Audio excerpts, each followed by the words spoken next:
എൻ്റെ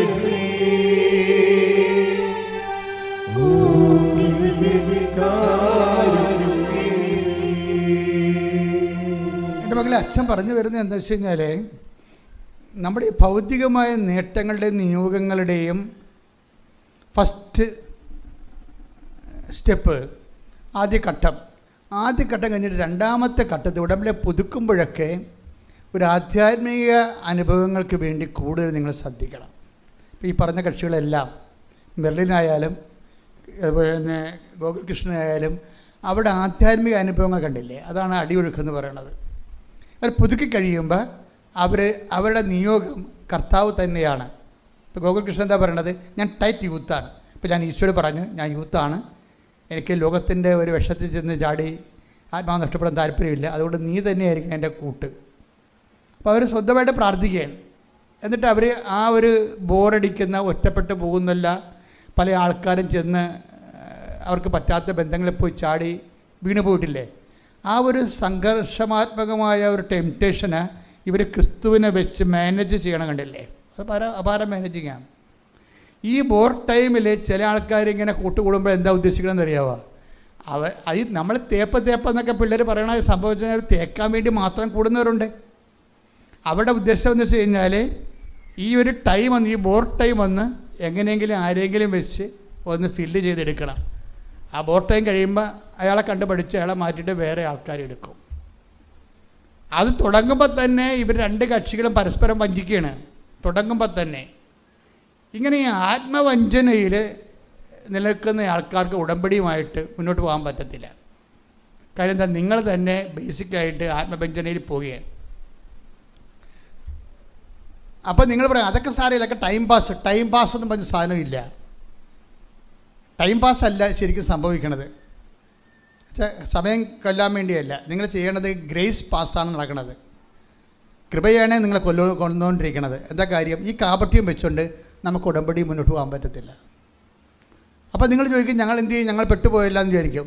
നിങ്ങൾ തൽക്കാലം ചെയ്യാവുന്നത് എന്താണ്, നിങ്ങളുടെ പാസ്ബുക്ക്, നിങ്ങളുടെ ചെക്ക് ബുക്ക് കയ്യിൽ നിന്ന് പോയെന്ന് കണ്ടാൽ നമ്മൾ എന്ത് ചെയ്യും, സ്റ്റോപ്പ് പേയ്മെൻ്റ് അടിക്കും ഇല്ലേ. എൻ്റെ ചെക്ക്, ഞാൻ എഴുതിയ ചെക്ക്, ഒപ്പിട്ട ചെക്ക് എൻ്റെ കയ്യിൽ നിന്ന് പോയിട്ടുണ്ട്, അതുകൊണ്ട് ബാങ്ക് ആ ചെക്കും കൊണ്ട് വന്നാൽ പൈസ കൊടുക്കുമെന്ന് പറയും. നിങ്ങൾ പെട്ടുപോയ ബന്ധമാണെങ്കിൽ ഉടനെ സ്റ്റോപ്പ് പേയ്മെൻ്റ് അടിക്കണം. എന്താ കാര്യം, ഓക്കെ ഇത്രയും നാൾ നമ്മളിങ്ങനെ ഒരു റിലേഷനിലായിപ്പോയി പെട്ടിരിക്കുകയാണ്, ഇനി ഞാൻ കംപ്ലീറ്റ് സ്റ്റോപ്പ് ചെയ്യുന്നു. അപ്പം നിങ്ങൾക്കറിയാം അങ്ങനെയാണെങ്കിൽ ആത്മഹത്യ ചെയ്യും എന്നൊക്കെ പറയാതൊക്കെ, അങ്ങനെ ഭയങ്കര ഒരു ഇമോഷണലായിട്ടുള്ള കുറേ സിനിമയിൽ നിന്ന് സീരിയലിൽ നിന്ന് കിട്ടിയിട്ടുള്ള സ്ഥിരം ഡയലോഗ് ഇവർ അങ്ങോട്ടും ഇങ്ങോട്ടും കീച്ചും, അതൊക്കെ കീച്ചിക്കും, കുഴപ്പമൊന്നുമില്ല. പക്ഷേ അപ്പോഴും നിങ്ങൾ ശ്രദ്ധിക്കേണ്ട ഒരു കാര്യം, ദൈവം അറിയാതെ നീ വിശ്വാസിയാണെങ്കിൽ എൻ്റെ മകനെ നീ തിരിച്ചു കൊണ്ടുപോകരുത്. അതാണ് വിഷയം അതാണ്. ആ നിയോഗം നിറവേറിയില്ലെങ്കിലും, നിന്നെ ഏൽപ്പിച്ച കാര്യം നിറവേറിയില്ലെങ്കിലും, നീ നിയോഗം വെച്ച കാര്യം നിറവേറിയില്ലെങ്കിലും നീ പഴയ ജീവിത രീതിയിലേക്ക് തിരിച്ചു പോകരുത്. മനസ്സിലായില്ലേ? അത് ഒന്നിനു വായിച്ച ആ ഭാഗം, അതാണ് നമ്മുടെ ഇന്നത്തെ ക്യാപിറ്റൽ മെസ്സേജ്. ശ്രദ്ധിക്കട്ടെ. ഹല്ലേലൂയ, ഹല്ലേലൂയ, ഹല്ലേലൂയ, ഹല്ലേലൂയ. ഈശോയെ ആരാധന, ആരാധന, ആരാധന. ഈശോയെ നന്ദി, മഹത്വം, മഹത്വം, മഹത്വം. ഹല്ലേലൂയ, ഹല്ലേലൂയ, ഹല്ലേലൂയ, ഹല്ലേലൂയ. ആരാധന, ആരാധന. യേശുവേ ആരാധന, ആരാധന. യേശുവേ ആരാധന, യേശുവേ ആരാധന. ഉൽപ്പത്തി 24:8. എന്നാൽ ആ സ്ത്രീക്ക് നിന്നോട് കൂടെ പോരാൻ ഇഷ്ടമില്ലെങ്കിൽ എന്റെ ഈ ശബ്ദത്തിൽ നിന്ന് നീ വിമുക്തനാണ്.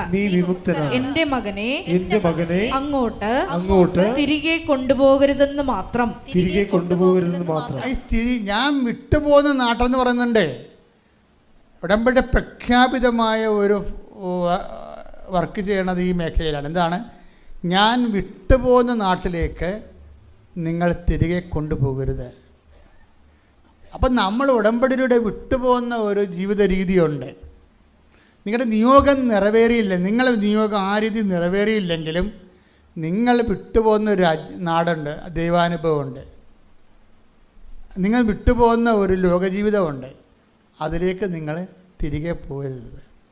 ഇത് നിങ്ങൾ കൃത്യമായിരിക്കണം.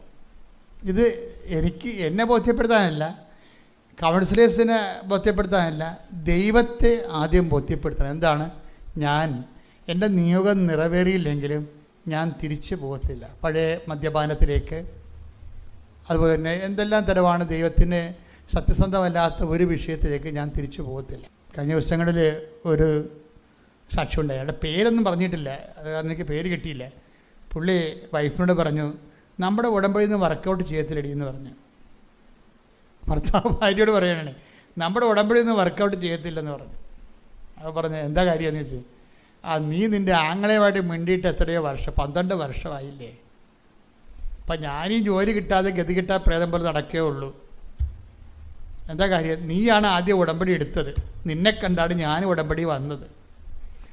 ഭാര്യ ഉടമ്പടി എടുത്തിട്ടാണ്, അത് അവളുടെ ഈ ഓൺലൈൻ ഉടമ്പടി എടുത്തത്. അത് കഴിഞ്ഞിട്ടാണ് ഈ ഭർത്താവ് ഇവൾ ചെയ്യുന്ന കാര്യങ്ങളൊക്കെ കണ്ടിട്ട് അയാൾ ഒന്ന് തീർത്ഥാടന ഉടമ്പടി എടുത്ത്. പക്ഷേ എന്നിട്ടും സംഭവം വിജയിച്ചില്ല.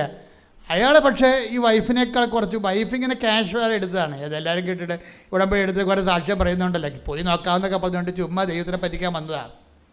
കുറേ ആൾക്കാർക്ക് കുറേ സാക്ഷിയൊക്കെ പറയാനുണ്ടല്ലോ. അപ്പോൾ അതുകൊണ്ട് നമുക്കിങ്ങനെ കുറേ വിഷയങ്ങളൊക്കെ ഉണ്ടല്ലോ, അതുകൊണ്ട് നമുക്ക് എന്തെങ്കിലും എഴുതി കെട്ടിത്താത്താന്ന് പറഞ്ഞുകൊണ്ട് കൊണ്ടുവന്ന് കെട്ടിത്താത്തിയിട്ട് അവർ ഒറ്റക്ക് നടക്കുകയാണ്. പക്ഷേ അവർ ചെയ്യുന്നുണ്ട്, പ്രാർത്ഥനയൊക്കെ ചെയ്യുന്നുണ്ട്. അത് കണ്ടപ്പോൾ ഹസ്ബൻഡിന് തോന്നി, ശരി എന്നാൽ ഞാൻ പോയി തീർത്ഥാടന ഉടമ്പടി എടുത്തേക്കാമെന്ന് വിചാരിച്ചു. തീർത്ഥാടന ഉടമ്പടി എടുക്കുമ്പോൾ അതിൻ്റെ അകത്ത് എഴുതിയിട്ടുണ്ട്, നിങ്ങൾ സംസാരിക്കാതെ ഇരിക്കുന്ന ആരെങ്കിലും ഉണ്ടെങ്കിൽ അവരോട് സംസാരിക്കണം എന്ന് പറയും. അതുതന്നെയാണ് ഈ വൈഫും വായിച്ചതേ. ആ പ്രതിയാണ് സംസാരിക്കാതിരിക്കണത്. ഇയാൾക്ക് കുഴപ്പമൊന്നുമില്ല. ഇയാൾ വീട്ടിൽ വന്നിട്ടും പറഞ്ഞ് 2-3 മാസമായിട്ട് ഉടമ്പടി വർക്കൗട്ട് ചെയ്യണില്ല. അപ്പോൾ ഉടനെ ഇയാൾ പ്രാർത്ഥിച്ചപ്പോൾ കർത്താവ് പറഞ്ഞ് ഇവളോട് സംസാരിക്കാൻ പറയാൻ പറഞ്ഞു. അപ്പോൾ ഉടനെ അവൾ പറഞ്ഞു ഞാൻ സംസാരിക്കത്തില്ലെന്ന്. അപ്പോഴല്ലേ സംഭവം. എല്ലാത്തിൻ്റെയും കയ്യിരിപ്പുണ്ടേ. നിങ്ങളുടെ ഉടമ്പടി ഇങ്ങനെ മുനിഞ്ഞ് കത്തണതിൻ്റെ കാരണം നിങ്ങളുടെ കയ്യിരിപ്പ് കൊണ്ടാണ്. നിങ്ങൾ ഉടമ്പടി പുതുക്കി 11-12 പുതുക്കും. പക്ഷേ കയ്യിരിപ്പ് മോശമാണെങ്കിൽ എന്ത് ചെയ്യും? ഇവൾ ഈ ആങ്ങളയോട് സംസാരിച്ചിട്ട് 12 കൊല്ലമായി. 12 കൊല്ലമായിട്ട് ഇന്നുവരെ സംസാരിച്ചിട്ടില്ല. അപ്പം നിങ്ങളിപ്പോൾ കേൾക്കണവർ വിചാരിക്കും കുഴപ്പമൊന്നുമില്ല, ആങ്ങളയില്ലല്ല, ആങ്ങളയില്ലല്ല, പിന്നെ ആ പ്രശ്നം നമ്മുടെ അല്ലെന്ന്. ആങ്ങളെ തന്നെയാണെന്ന് പറയുന്നില്ല. ആരോടെങ്കിലും നിങ്ങൾ വെറുപ്പോടുകൂടി മിണ്ടാതെ സ്നേഹമില്ലായിരിക്കുന്നുണ്ടെങ്കിൽ ഉടമ്പടി വർക്കൗട്ട് ചെയ്യത്തില്ല. കാര്യം സ്നേഹരാഹിത്യമുള്ള കാരണം അതിലൂടെ ഉടമ്പടി വർക്കൗട്ട് ചെയ്യത്തില്ല. പക്ഷേ വൈഫിനത് മനസ്സിലായില്ല, ഹസ്ബൻഡിന് മനസ്സിലായി. എല്ലാവർക്കും മനസ്സിലാകത്തില്ല സഹോദരങ്ങളെ. നിങ്ങൾ ബേസിക്കായിട്ട് ദൈവത്തിനെ അന്വേഷിച്ചാൽ മാത്രമേ, ഉടമ്പടിയിലൂടെ ജോലിയും വീടും വിവാഹം കുഞ്ഞുങ്ങളെ മാത്രം അന്വേഷിച്ചാൽ മനസ്സിലാകത്തില്ല. ഉടമ്പടിയിലൂടെ നിങ്ങൾ ദൈവത്തെ അന്വേഷിക്കുകയാണെങ്കിൽ എല്ലാം മനസ്സിലാകും. ഉടമ്പടിയിലൂടെ അന്വേഷിക്കണം എന്താണ്? ഒരു ഉന്നതമായ ആധ്യാത്മിക ജീവിതം അന്വേഷിക്കണം. അപ്പം നിങ്ങൾ നേരത്തെ പറഞ്ഞ പോലെ കേട്ടുകേൾവില്ലാത്ത നിങ്ങൾ വെക്കാത്ത ആപ്ലിക്കേഷന് പോലും നിങ്ങളെ തിരിച്ച് വിളിച്ച് ജോലി തരും. കാര്യം എന്താണ്? നിങ്ങൾ ദൈവത്തിൻ്റെ കാര്യം ആദ്യം അന്വേഷിച്ചുകൊണ്ടാണ്. ഇതൊരു 100 പ്രാവശ്യം നമ്മൾ കേട്ടിട്ടുണ്ട്, നിങ്ങൾ ആദ്യം ദൈവരാജ്യം അന്വേഷിക്കണമെന്ന്. കേട്ടത് കൊണ്ട് കാര്യമില്ല, അത് അഭിഷേകമായിട്ട് ആന്തരിക ബോധ്യമാകണം. പ്രാർത്ഥിക്കുക, കർത്താവേ ഞാൻ കേൾക്കുന്ന വചനങ്ങള് കേൾവിയുടെ സ്വരത്തിനപ്പുറം എന്റെ മനസ്സിലെ ആന്തരിക ബോധ്യമാകുവാൻ ആവശ്യമായ അഭിഷേകം നൽകണമേ. ശ്രദ്ധിക്കട്ടെ. ഹല്ലേലൂയ.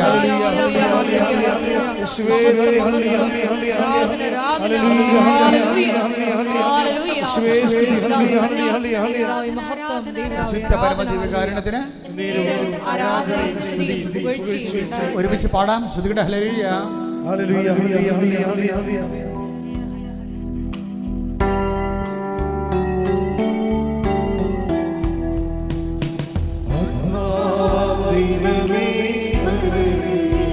സ്വരത്തിലെ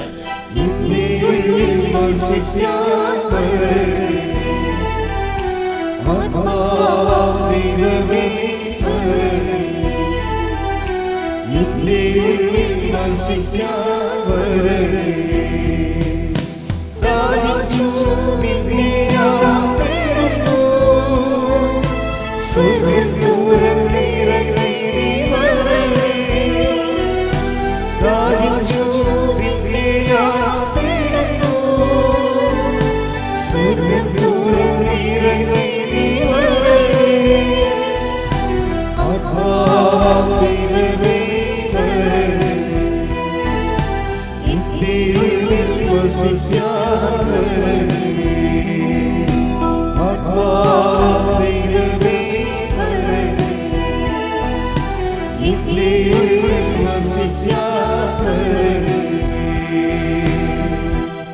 പരിശുദ്ധ പരമദിവ്യകാരുണ്യത്തിന് നേരവും ആരാധനയും സ്തുതിയും പുകഴ്ചയും ഉണ്ടായിരിക്കട്ടെ. ഇയാളെ മനസ്സിൽ ഇരുന്നുകൊണ്ട് പരിശുദ്ധാത്മാവ് ഇയാളെ തോന്നിപ്പിക്കുകയാണ്.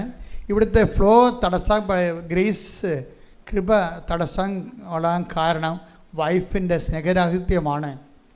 വൈഫിനോട് അയാളെ വിളിക്കാൻ പറയാൻ പറഞ്ഞു. എന്നാൽ വൈഫിനോട് പറയണ്ടേ? വൈഫിനോട് പറഞ്ഞില്ല.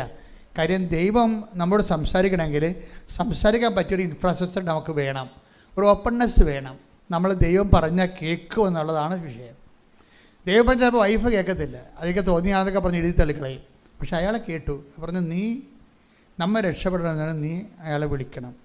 അയാളെ വിളിച്ച് അയാൾ ആക്ഷേപിക്കുകയുള്ളൂ. നിങ്ങൾക്ക് വിളിക്കണേ, ഞാൻ വിളിക്കാം എന്നൊക്കെ പറഞ്ഞുകൊണ്ട് ഇവിടെ കുറച്ച് നാൾ കഴിഞ്ഞപ്പോൾ കുറച്ച് ബോധമൊക്കെ വെച്ചപ്പോൾ വിളിച്ചു. പക്ഷേ ആങ്ങളെ എടുത്തില്ല, വൈഫാണ് എടുത്തത്. ആങ്ങളുടെ വൈഫ് എടുത്ത് ഫോൺ എടുത്ത് പറഞ്ഞ്, അപ്പോൾ ഇവൾ പറഞ്ഞ് ആങ്ങളൊക്കെ ഒന്ന് കൊടുക്കാൻ പറഞ്ഞു. അപ്പോൾ ഇവർ തമ്മിൽ സ്വരച്ചേർച്ച ഇല്ലാത്ത കാരണം ആങ്ങളുടെ വൈഫ് പറഞ്ഞു അയാൾ ബിസിയാണെന്ന് പറഞ്ഞു.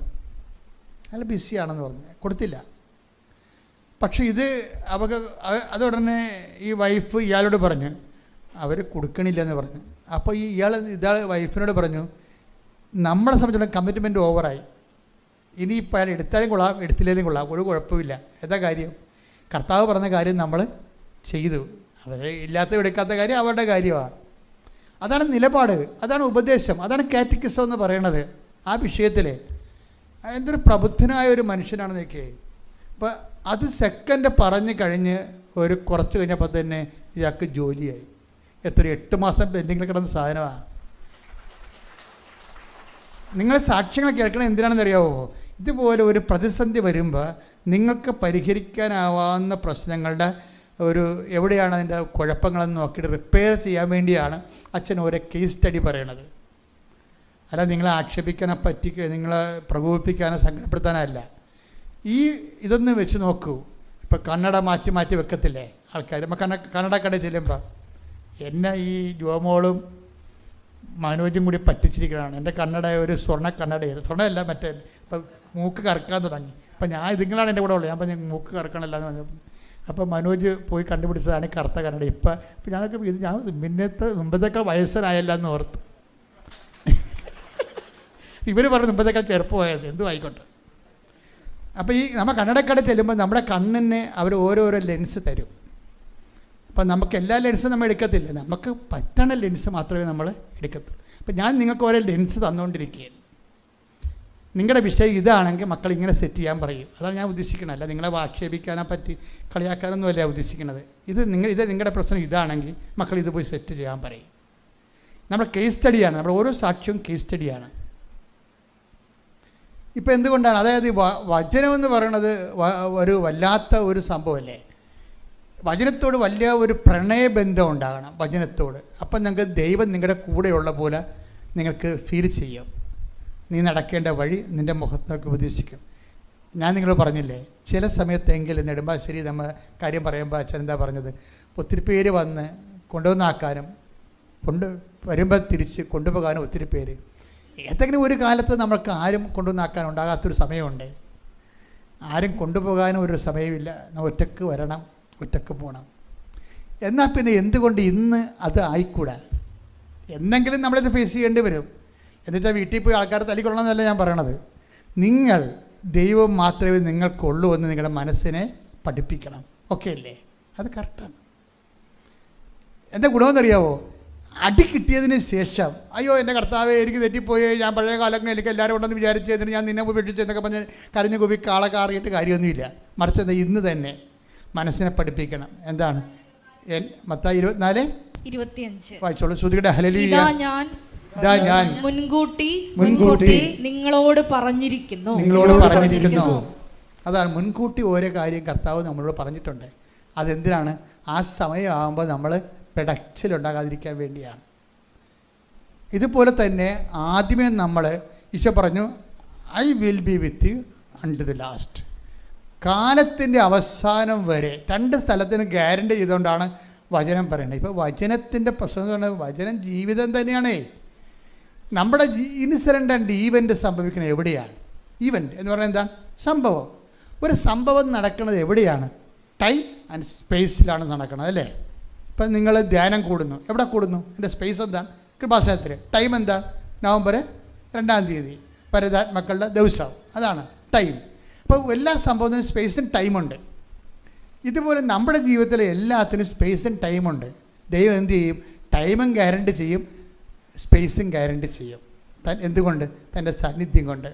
പഴയ നിയമത്തിൽ നമ്മുടെ സ്പേസാണ് ഗ്യാരണ്ടി ചെയ്യണത്. I will come with you wherever you go. Where time സ്പേസാണത്, അല്ലേ? നീ പോകുന്ന ഇടത്ത് ഇടം സ്ഥലം. ഇപ്പം ഈ ജോഷുവ 1:9 നമ്മുടെ പ്രധാനപ്പെട്ട വചനമാണ്.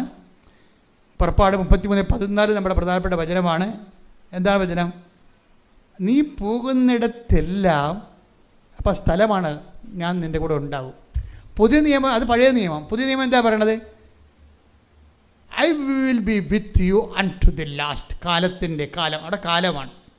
ഓരോരുത്തർ സ്ഥലവും ഓരോരുത്തർ കാലവുമാണ്. സമ്പൂർണ്ണ ബൈബിളാണ് നമ്മൾ ജീവിക്കുന്നത്. എന്ന് വെച്ച് കഴിഞ്ഞാൽ നമ്മുടെ സ്ഥലത്ത് നമ്മുടെ അപ്പനുണ്ടാകത്തില്ല ഒരു കാലത്ത്, അമ്മയുണ്ടാകത്തില്ല, ഭർത്താവ് ഉണ്ടാകത്തില്ല, ഭാര്യ ഉണ്ടാകത്തില്ല, പക്ഷേ ദൈവം ഉണ്ടാവും. കൈയടിക്കട്ടെ.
ഒന്ന് ഉടമ്പടി വിശ്വസിക്കണം.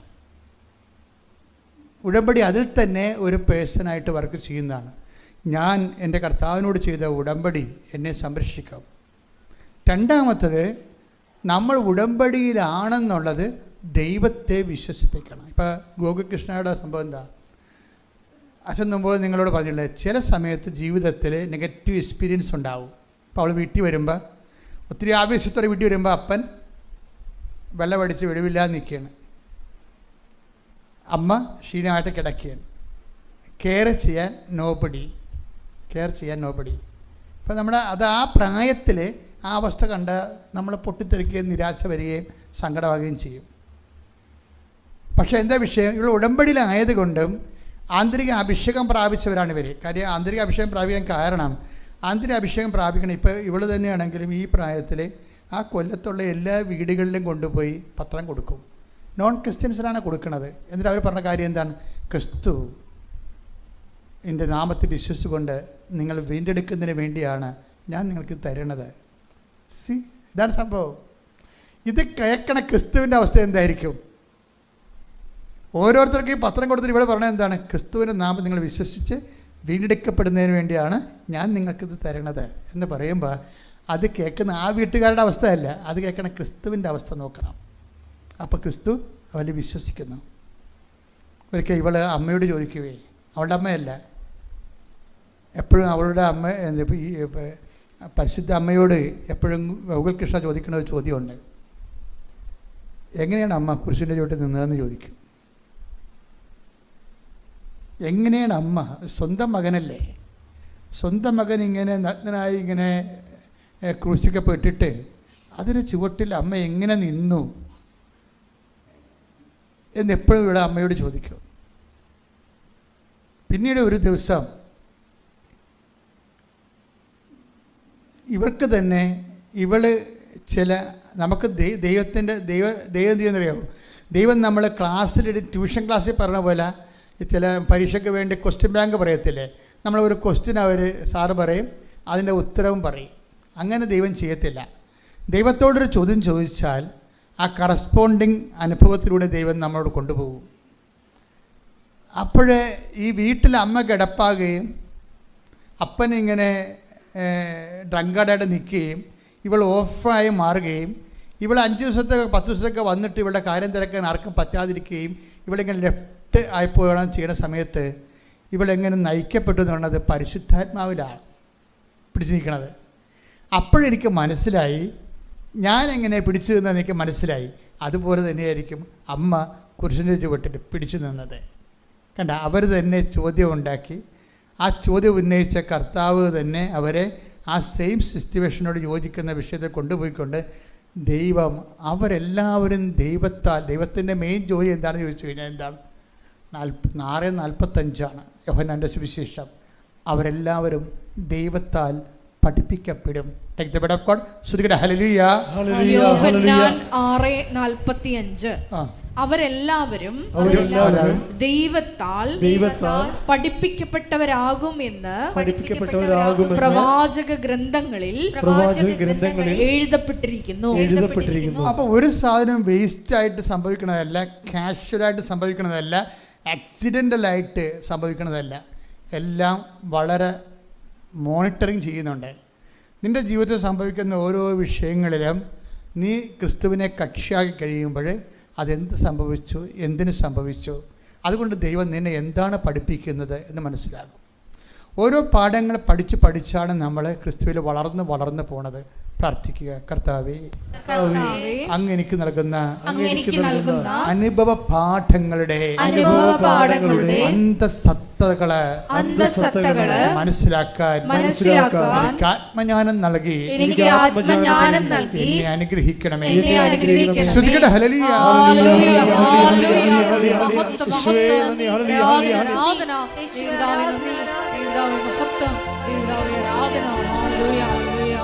Hallelujah, hallelujah.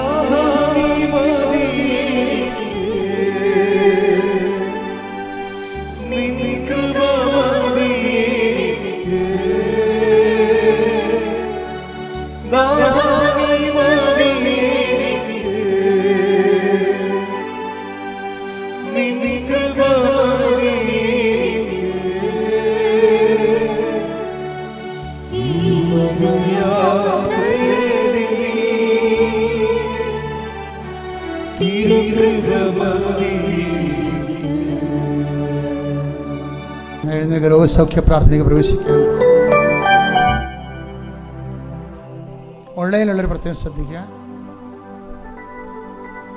അച്ഛനോട് ചേർന്ന് പ്രാർത്ഥിക്കുക. കർത്താവായ ദൈവമേ, ഈ നിമിഷം മുഴുവൻ ദൈവവചനത്തിലൂടെ എന്നെ നയിച്ചതിന് ഞാൻ നന്ദി പറയുന്നു. എൻ്റെ കർത്താവേ, ഞങ്ങൾ ഉടമ്പടിയിൽ വെച്ചിരിക്കുന്ന ഓരോ വിഷയത്തിനും അങ്ങയുടെ സഹായം ലഭിക്കുന്നതിനായി ഞങ്ങൾ ഈ ആരാധനയിൽ പങ്കെടുത്ത് പ്രാർത്ഥിക്കുന്നു.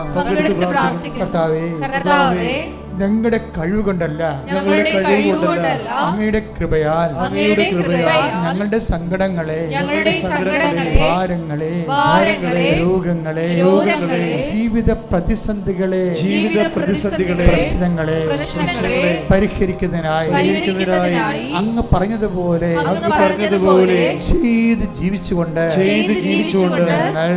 ഞങ്ങൾ അങ്ങയുടെ ഉടമ്പടിയുടെ സാക്ഷികളായി മാറുന്നതിനായി പുനഃസമർപ്പണം ചെയ്യുന്ന കർത്താവേ, ഞങ്ങളെ ഓരോരുത്തരെയും അനുഗ്രഹിക്കണമേ.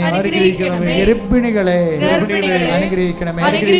പ്രസവത്തിന് പാടുണ്ടാകും, ക്ലേശകരമായിരിക്കും ഡോക്ടർ പറഞ്ഞവരെ, ഗർഭസ്ഥ ശിശുവിന് കേടുള്ളവരെ ഇപ്പോൾ അനുഗ്രഹിക്കണമേ. വിവാഹം ഒത്തുവരാത്തവരെ, മക്കൾ ഇല്ലാത്തവരെ, ഭവനരഹിതരെ, ജോലിയും വേലയും കൂലിയുമില്ലാതെ അനുദിന ജീവിതത്തിന് കഷ്ടപ്പെടുന്നവരെ ഏറ്റെടുക്കണമേ. കർത്താവേ, വിസ പ്രോസസ്സിംഗിനായി വിസ പുതുക്കുന്നതിനായി വിഷമിക്കുന്നവർക്ക് അങ്ങ് സഹായം നൽകണമേ. അവരുടെ കഴിവ് കൊണ്ടല്ല, അങ്ങയുടെ കൃപയാൽ അവരുടെ എല്ലാ തടസ്സങ്ങളും ഓ അമ്മേ, പരിശുദ്ധ അമ്മേ, ദേവമാതാവേ ഇപ്പോൾ മാറ്റണമേ. കർത്താവേ, പലതരത്തിലുള്ള സാമ്പത്തിക ഭാരങ്ങള്, ജീവിത ഭാരങ്ങള്, ജീവിത തടസ്സങ്ങള്, സമാധാനമില്ലാത്ത അവസ്ഥകള് യേശു ക്രിസ്തുവിന്റെ ഉന്നതമായ നാമത്തിൽ മാറിപ്പോകട്ടെ. കർത്താവേ, രോഗികളെ സമർപ്പിച്ച് പ്രാർത്ഥിക്കുന്ന രോഗികളെ സമർപ്പിച്ച് പ്രാർത്ഥിക്കുന്ന കർത്താവേ, ശ്വാസകോശ രോഗികളെ സമർപ്പിച്ച് പ്രാർത്ഥിക്കുന്ന ഹൃദയ രോഗികളെ സമർപ്പിച്ച് പ്രാർത്ഥിക്കുന്ന തൊണ്ടേ ക്യാൻസർ ഉള്ളവരെ, തൈറോയ്ഡ് രോഗികളെ, പിൻകഴുത്തിൽ മുഴയുള്ളവരെ, ശിരസിൽ വേദന ഉള്ളവരെ, ശിരസിലെ ഞരമ്പുകള് ബ്ലോക്കായി പോയവരെ, ശരീരത്തിലെ മരവിപ്പുള്ളവരെ, കാഴ്ചക്കുറവുള്ളവരെ, കേൾവിക്കുറവുള്ളവരെ, കൈകാലുകള് തളർന്നു പോയവരെ, ക്യാൻസർ രോഗികളെ, നടുവിന് വേദനയുള്ളവരെ, പൈലക്കോടിന് വേദനയുള്ളവരെ, ഈശോയെ ഈ നിമിഷം അടിപ്പിണർ പോലെ ആഘാതം പോലെ ദൈവികമായ ശക്തി അവരിലേക്ക് ആവശ്യിക്കട്ടെ. യേശുവിന്റെ നാമത്തിലെ മാരക രോഗങ്ങള്, വേദികള് യേശുവിന്റെ നാമത്തിലെ മാറിപ്പോട്ടെ.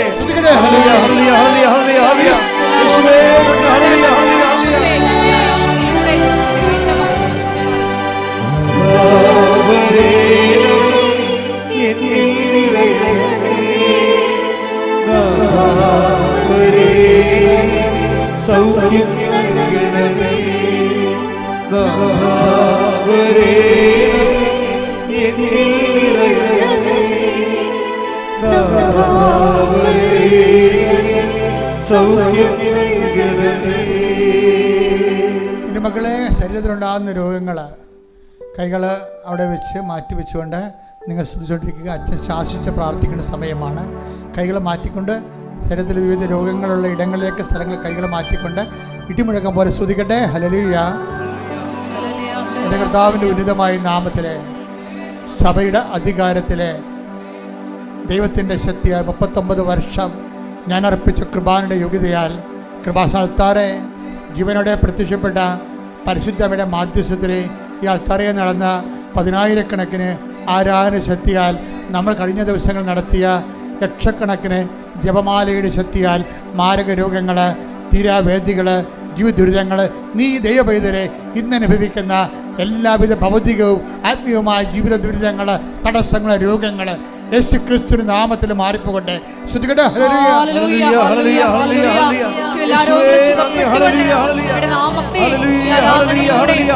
വീണ്ടും മഹത്വപ്പെടുത്തണമേ. Hallelujah, hallelujah.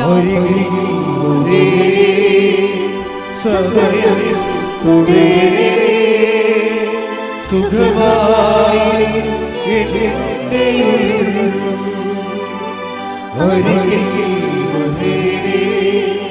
സദയം തുടേ സുഖമായി മക്കളെ, എഴുന്നുകൊണ്ട് ഇപ്പോഴും മൗനമായി പ്രാർത്ഥിക്കുക. നമ്മൾ ഇത്രയും നേരം 2 മണിക്കൂറോളം കർത്താവിനെ കേട്ടുകൊണ്ടിരിക്കുകയെന്ന് ഓർക്കണം. ഈ ആത്മീയ ആസ്തിയിലാണ് എൻ്റെ മക്കൾ പ്രാർത്ഥിക്കേണ്ടത്. എന്തെങ്കിലും കാര്യങ്ങൾ അച്ഛൻ വിട്ടുപോയിട്ടുണ്ടെങ്കിൽ ആ വിഷയത്തിന് ദൈവം തീരുമാനമെടുക്കുന്ന പരിശുദ്ധമ്മ നിങ്ങൾക്ക് വേണ്ടി മധ്യസ്ഥം വഹിക്കുന്ന സമയമാണ്. മൗനമായി പ്രാർത്ഥിക്കട്ടെ. കർത്താവേ, അങ്ങയുടെ മക്കൾ മൗനമായി പ്രാർത്ഥിക്കുകയാണ്. കേട്ട വചനങ്ങളിൽ ജീവിച്ചു കൊള്ളാവുന്ന മനസ്സുകൊണ്ട് തീരുമാനമെടുത്തുകൊണ്ട് ഉടമ്പടിയുടെ ജനത, ഉടമ്പടി വഴി അങ്ങയുടെ അവകാശവും ഓഹരിയുമാകുന്ന ജനത, അങ്ങയുടെ വാഗ്ദാനങ്ങൾക്ക് നേരവകാശികളായവർ ഈ നിമിഷം അങ്ങയുടെ തിരുസന്നിധി നിന്നെ നാഥനും രക്ഷകനുമായി ഏറ്റുപറഞ്ഞുകൊണ്ട് നിൻ്റെ ആരാധനയുടെ താഴ്വരയിലെ, സിയോൻ മലയിലെ, ഹൊറേബ് മലയിലെ, സിനായി മലകളിലെ എല്ലാം ആവശ്യിച്ചതേ ആരാധ്യമായ നിൻ്റെ ചരിത്ര ചൈതന്യം, വിടുതലിൻ്റെ ചൈതന്യം അങ്ങയുടെ മക്കളിലേക്ക് ആവശ്യിക്കട്ടെ എന്ന് പ്രാർത്ഥിക്കുന്നു. കാറ്റായി, കടലായി അങ്ങയുടെ ശക്തി മക്കളിലേക്ക് ആവശ്യിക്കട്ടെ എന്ന് പ്രാർത്ഥിക്കുന്നു. ഞങ്ങളുടെ പിതാക്കന്മാരെ മരുഭൂമിയിലെ പകൽ മേഘസ്തംഭവും രാത്രി തീത്തൂണുമായി നയിച്ച ദൈവത്തിൻ്റെ ചൈതന്യം ഈ നിമിഷം യേശുക്രിസ്തുവിന്റെ നാമത്തിൽ കൃപാസ്ഥാനത്താര ജീവനോടെ പ്രത്യക്ഷപ്പെട്ട പരിശുദ്ധ അമ്മയുടെ മാധ്യസ്ഥതയിൽ നിങ്ങൾക്ക് ആവശ്യിക്കട്ടെ. നിങ്ങളുടെ മാർഗ തടസ്സങ്ങൾ, ജീവിത ദുരിതങ്ങൾ, രോഗങ്ങൾ ഈ നിമിഷം യേശുക്രിസ്തു നാമത്തിൽ നീങ്ങിപ്പോകട്ടെ. സ്തുതിക്കട്ടെ. ഹല്ലേലൂയ. ഹല്ലേലൂയ, ഹല്ലേലൂയ, ഹല്ലേലൂയ, ഹല്ലേലൂയ, ഹല്ലേലൂയ, ഹല്ലേലൂയ. വീണ്ടും മഹത്വപ്പെടുത്തണമേ. Hallelujah, hallelujah.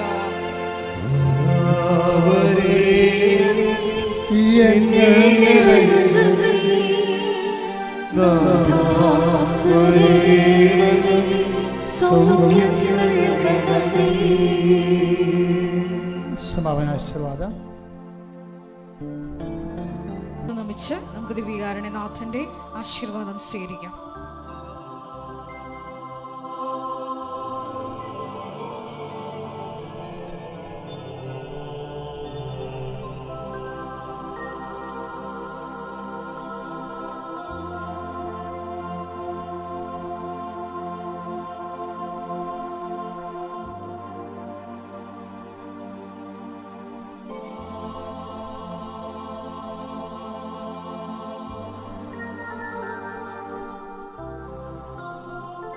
പരിശുദ്ധ